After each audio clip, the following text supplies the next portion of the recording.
How can you tell that you're following Islam and not some sort of other ism, some ideology, right? Something man-made. Because at the end of the day, there's guidance from Allah subhanahu wa ta'ala, and then there's people, and there's the systems of thought, or the ideologies, or the movements that people come up with. And obviously the guidance from Allah subhanahu wa ta'ala is categorically different. It's foolproof. It's 100% correct. Whereas people's interpretations, people's curation, right, their selection of, or emphasis even, right, their platform or their projects, they can all be not just like right or wrong, 100%, 0%, but like 60-40, 70-30, 80-20, right? They can be a mix.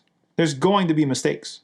And so one of the safeguards, you can ask yourself a question: how do I safeguard myself from this? How do I make sure, or at least take reasonable precaution to try to make sure that I'm following my Creator and not something else?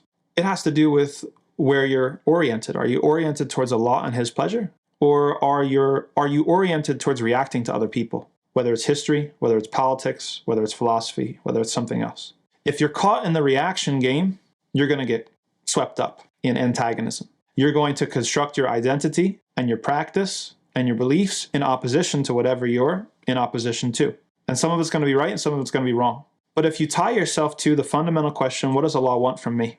That's the question, and that's the focus of your attention that will keep you straight. Because then it's not going to matter whether the answer to that question, it comes out sometimes on the left or on the right, or aligned with this party or aligned with that party or aligned with that movement or aligned with that movement. You don't care, because you're only focused on what Allah wants from you. You're not focused about what will the people say.